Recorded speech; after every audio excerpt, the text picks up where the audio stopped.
so James, we're at chapter 7. Like I said before, I feel like the storyline here is kind of going way too slow for my liking, but he is the longest chapter-filled character, maybe because of that, because of the slow progression.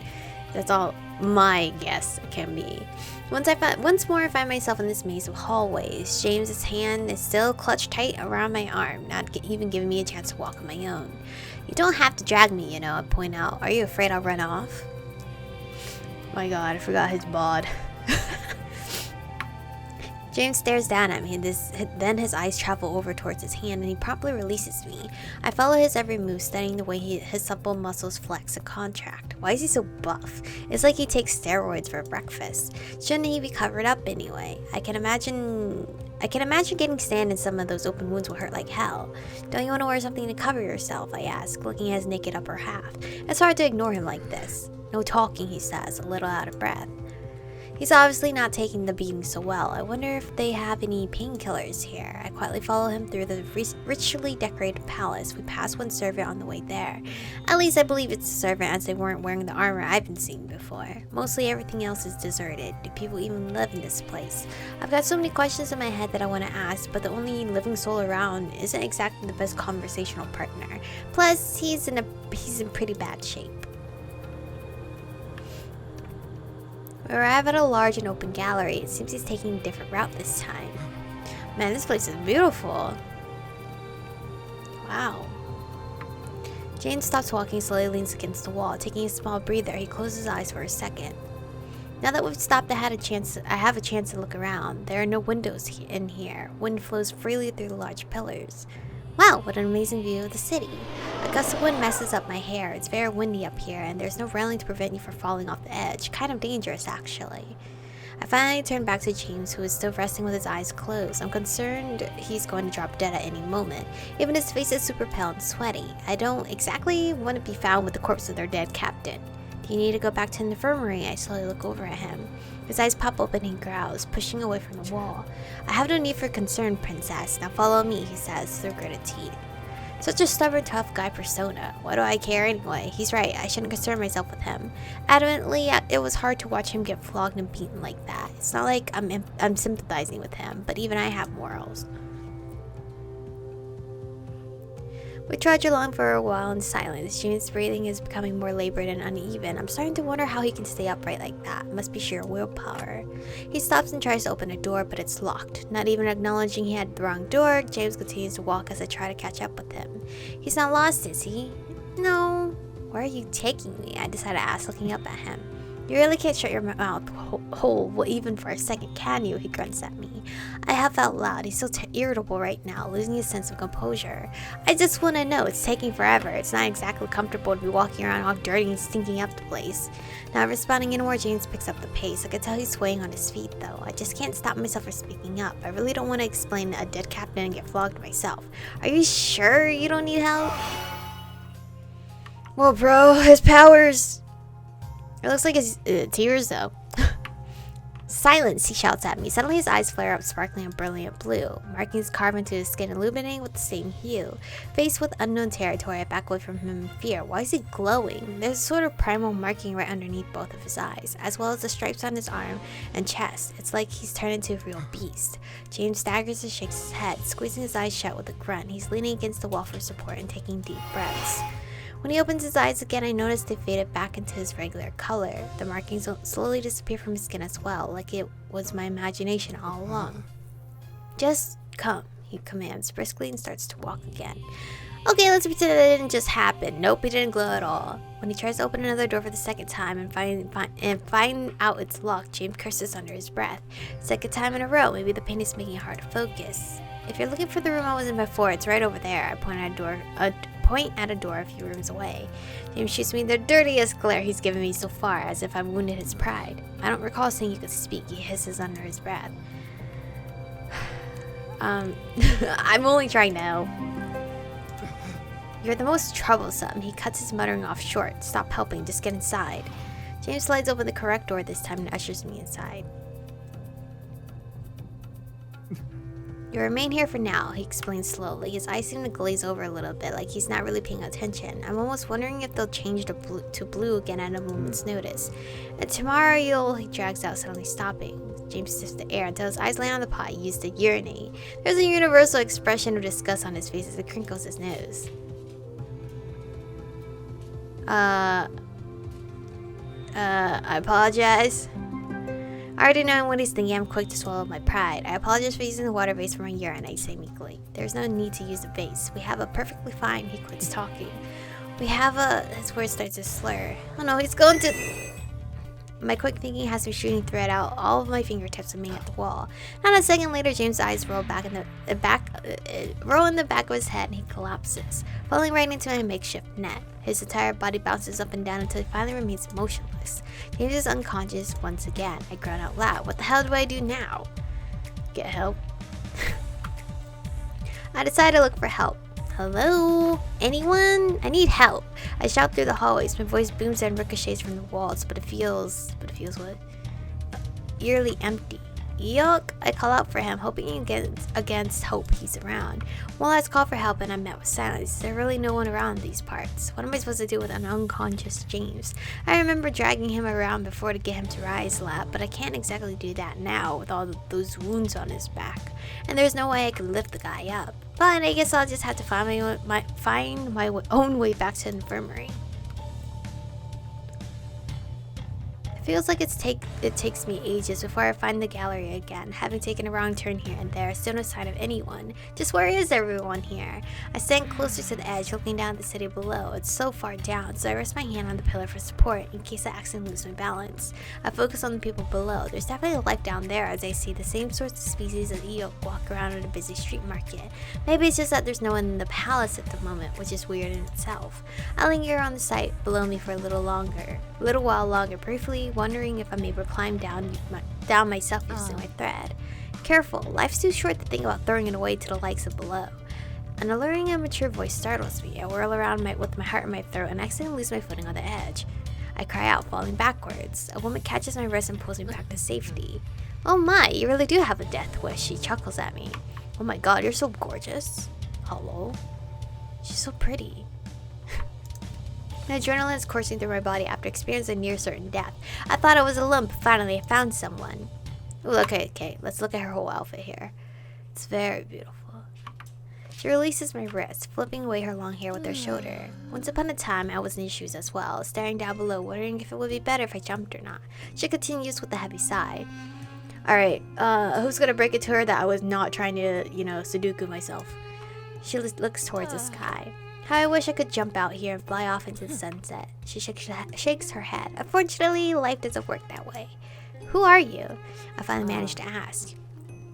The name is Lena? Lena? Welcome to the planet of Yule. I promise it's not all that bad here. She chuckles once more. Well, as long as you ignore a few brutes around here, they can be a handful to deal with. I stare at her quizzically. Does she mean Veritas? Don't worry. Everyone tries to escape the first few times. Oh, I wasn't trying to escape, I say quickly. This time I legitimately wasn't. I was trying to find someone for help. She stands next to me on the ledge, leaning against the pillar, looking down below. You're out of your own here. No help is coming. It's better, if you just cooperate and behave. It makes things a lot easier. I feel like she's not listening to me. No, I mean James needs help. He collapsed in my room and was trying to find the infirmary. That definitely caught her attention. James, you say? Yes, he was terribly wounded from the flogging. She crosses her arms. Again, she mutters. She sighs loudly. I certainly can't take my eyes off of him for even a second. Alright, let's get him to the infirmary. Ooh, who is this hottie over here?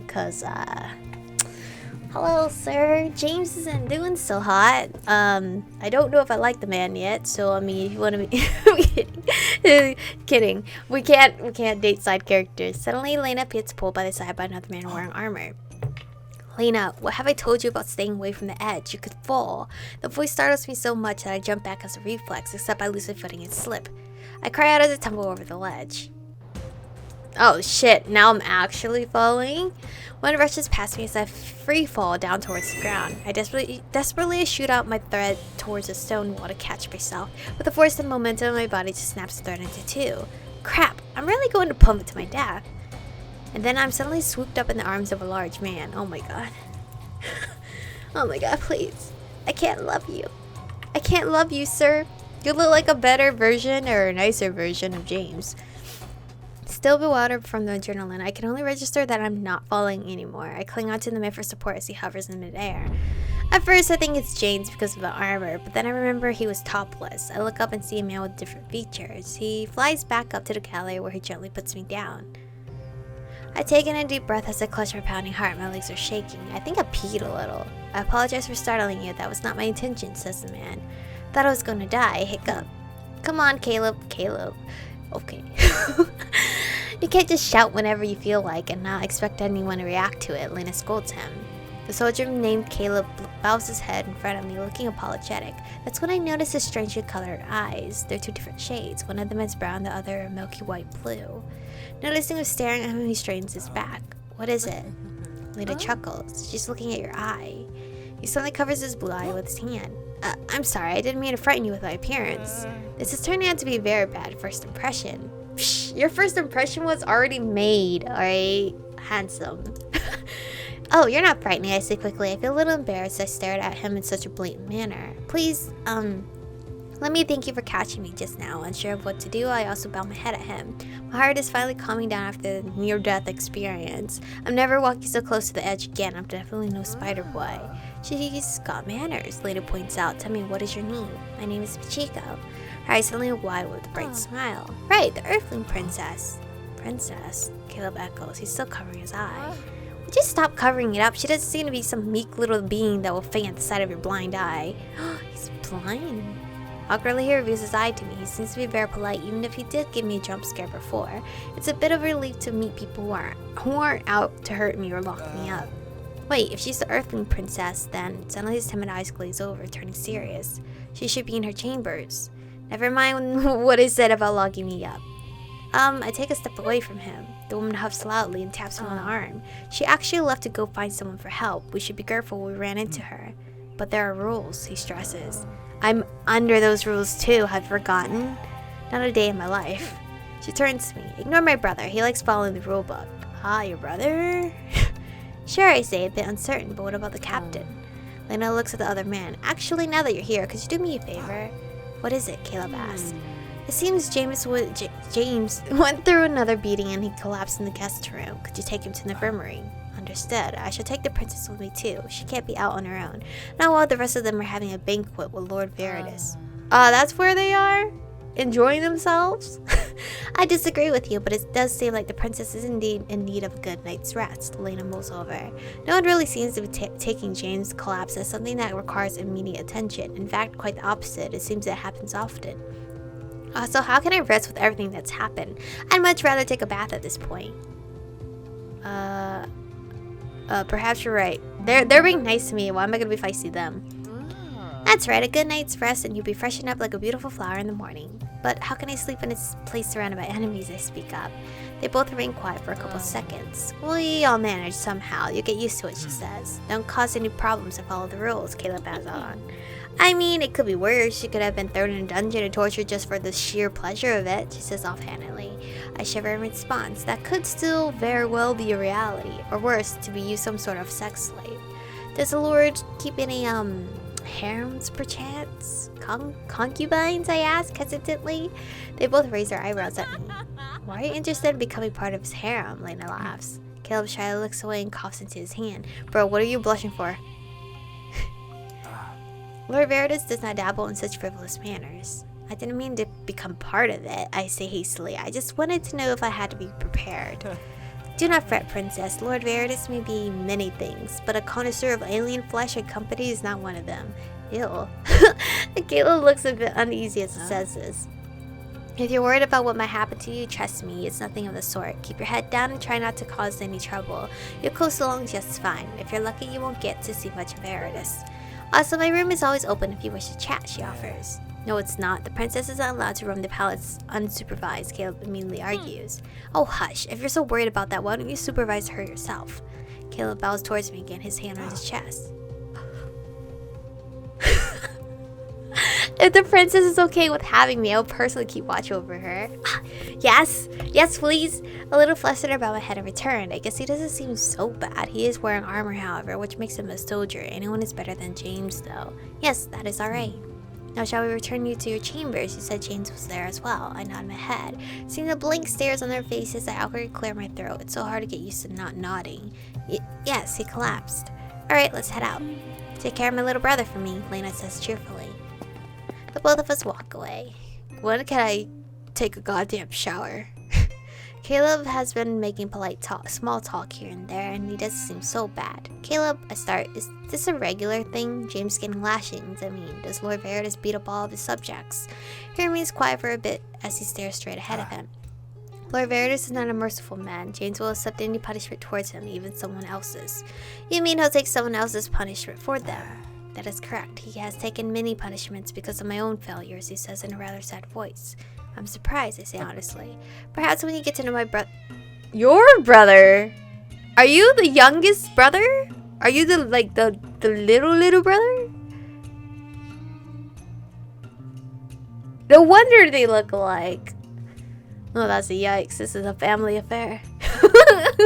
That I do not want to dabble in. You come to learn from his good side.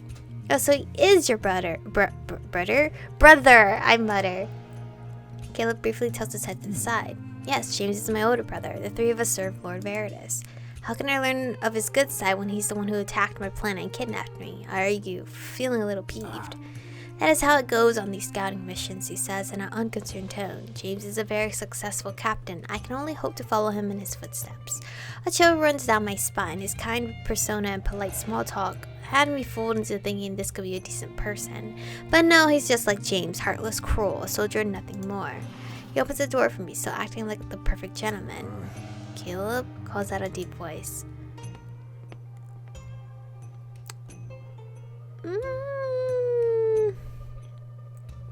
I mean, I did assume that was his brother at one point, right? In the very beginning when I was playing this game.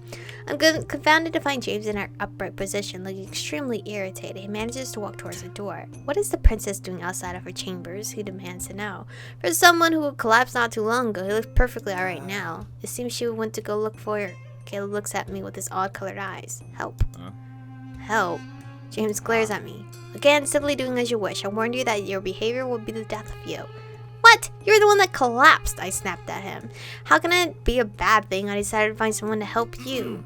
Caleb cuts in with a cough. Princess, perhaps it's better if I explain it like this. Us Rehu? The name of the species that James belongs to. They have tanned skin, fanged teeth, and pointed ears. They would glow with blue markings when phased. Us Rehu have very durable bodies. We heal much quicker than any other species known to us. I just look at Caleb, slightly irritated, mostly bewildered. Is this why no one was really all that concerned about him in the first place? Because they knew he'd get right back up? Well, now I feel like a fool for thinking he needed emergency care. I do not appreciate being wrapped in this netting, James complains as he brushes off a loose thread still attached to his arm. This is starting to really agitate me, the sheer audacity of mocking my willingness to help out. What an ungrateful little shit. Well, I shall report to Lena. You appear to be in good health. James crosses his arms over his naked chest. Lena knows. Yes, it seems the princess ran into her first, asking for help. James glowers at me even more. I glare right back at him. Yeah, I told your sister what's up. Come at me. James lets out a deep sigh. He looks at Caleb. You, leave. Then at me. And you get in there, he says as he forcefully pushes me inside of the room once more. He walks in behind me, sliding the door closed. My eyes follow his every move. My glare is almost permanently etched onto my face. Quit it with your gaze. You do not intimidate me, he says, a little annoyed. Fine, just look away. At this point, fuck it. I look away, trying not to piss him off anymore. I'm irritated just by seeing his face in the first place. But I cannot blow up at him again. I'm not trying to intimidate you, I explain. How can I? He's the one with all the power here. I'm just very annoyed that I tried to find help because you fainted, but apparently that was a bad decision. I told you before, you do not need to concern yourself with me. You fainted right in front of me. I didn't know if you'd die or not. What would they do to me if they found their captain dead in my room? I argue back. James actually remains quiet for once. It seems I struck a chord. Again, your concern is unnecessary. I have no need for an earthling to fuss over me. And I certainly won't do it again. Lesson learned, I say bitterly. Good, you're learning. You won't last long here if you don't. As a dread wells up inside of me. It's not like you've given me much of a choice, I mutter. You will have to learn to live with it, he snaps back. I will warn you, princess, to behave yourself. Lord Veritas is not a forgiving ruler. He's ruthless, as you will very well have witnessed today. James closes the gap between us, backing me up against the wooden frame of the bed. My heart starts to beat faster. He really is intimidating at times. It also doesn't help that he's topless, flexing all of his muscles at me. You may be able to use your silver tongue on me, but Lord Veritas won't hesitate to cut it out. He drawls out in a low voice. He grabs my chin with his large hand, catching me off guard. In your eyes. Hello? He leans in closer, peering into my own. My ears start pounding into my heart, the color of wood. What does that mean? He releases my chin and turns away from me, showcasing his recently bandaged back. Do something about them. It will only invite trouble. I guess I just blindfold me at this point. I want to mumble something sarcastic about wearing sunglasses, or perhaps simply closing my eyes, but I decide against it. This time, I'll keep my silver tongue in check. Get some rest. I shall return tomorrow. James finally leaves the room. I take in a deep breath and sit down onto the bed. I feel like crying, but tears refuse to come. I'm so frustrated, angry, and most of all, I miss home. I can't imagine being her. I'm stinky. I'm sweaty. I'm far from home. I haven't eaten a decent meal. It's just some shit. It's like if she was a Sims character, everything would be in the red right now. Anyway, thank you guys for watching today's episode. Stay beautiful, and I'll see you guys in the next one.